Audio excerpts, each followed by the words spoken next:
बहुत ही emotional story है, आइए सुनते हैं। कैसा प्रेम है। दांत में दर्द है, थोड़ा दूध दे देना, कहते हुए बिमला देवी ने बड़ी ही विचित्र नज़रों से बहू नंदा को देखा। उदय सिंह चुपचाप छोटे छोटे टुकड़ों में तोड़ करके रोटी खा रहे थे। थोड़ी देर इंतजार करने के बाद अपने कमरे में से चीनी लेकर आए और पानी में भिगो करके खाने लगे। बड़ी मुश्किल से चबा चबा कर खा पा रहे थे। बिमला देवी ने दया की नज़र से एक बार फिर बहू को देखा। वह चुपचाप छोटे छोटे काम में खुद को व्यस्त कर रही थी। अतः पड़ोसी की यहाँ से मांग कर ले आई और पति के आगे रख दिया। यह कहाँ से लेके आई हो? आप खाओ ना, कहीं से भी हो, पत्नी ने बात टालते हुए कहा। तो पति पत्नी दोनों चुप हो गए और उधम सिंह आत्मग्लानि के साथ खाने लगे। तभी बेटे और बहू एक साथ माँ के पास पहुंच करके शिकायत करने लगे। समाज में हमें कहीं का नहीं छोड़ा है।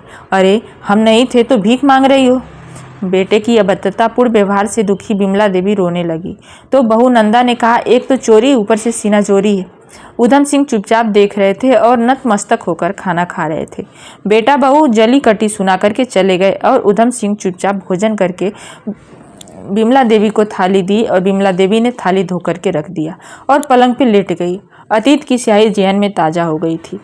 छोटा सा परिवार, बिटिया ससुराल में और एक बेटा जिसके कहने पे गांव के ज़मीन बेच करके शहर में घर बनाए और हंसी खुशी से रहने लगे थे। लेकिन बदलाव शहर के धुआं में मिला हुआ था। शायद इसीलिए बहू नंदा शहर में आते ही आटा, सब्जी से लेकर चावल तक की महंगाई आए दिन गिनाने लगी। अब लौटने के लिए कोई जगह भी नहीं था और रहना मजबूरी। बेटा ने घर में ही एक दुकान खोल दिया था और बिमला देवी, उधम सिंह चुपचाप घर के पीछे वाले हिस्से में उपस्थिति दर्ज कराते रहते थे। सो गई क्या? उधम सिंह ने आवाज़ दी। बिमला देवी को पुकारा तो वह अतीत से वर्तमान में लौटी। नहीं तो सुनो, कल गांव चलेंगे। लेकिन रहेंगे कहाँ और खाएंगे क्या? पुश्तैनी घर में और कहाँ? अब वही सहारा है। और हाँ, ज़मीन बेचे हैं, आत्मविश्वास नहीं, उधम सिंह ने कहा। तो बिमला देवी ने कहा, लेकिन इस उम्र में बेटे बहू के बिना कैसे रहेंगे? अभी जैसे रह रहे हैं वहीं गाय पाल करके भरण पोषण करेंगे। कहते हुए उधम सिंह ने गहरी सांस ली। अपना घर चबूतरा है, कम से कम शांति से रहेंगे तो। कहते हुए बात पूरा किया तो बिमला देवी ने सहमति जताई। कमरे से बाहर कान लगाकर सुनती बहू ने भी राहत की सांस ली और पति रंजन ने बात करने लगी। सुनो, वह लोग जाएंगे ना तो रोकना नहीं, बड़ी मुश्किल से छुटकारा मिला है।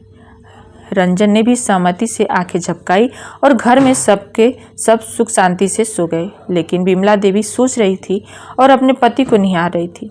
जिस पति ने कभी उसे जोर से बोला भी नहीं, आज उसके बेटे ने अभद्रतापूर्ण व्यवहार के कारण इतना बड़ा निर्णय ले लिया है।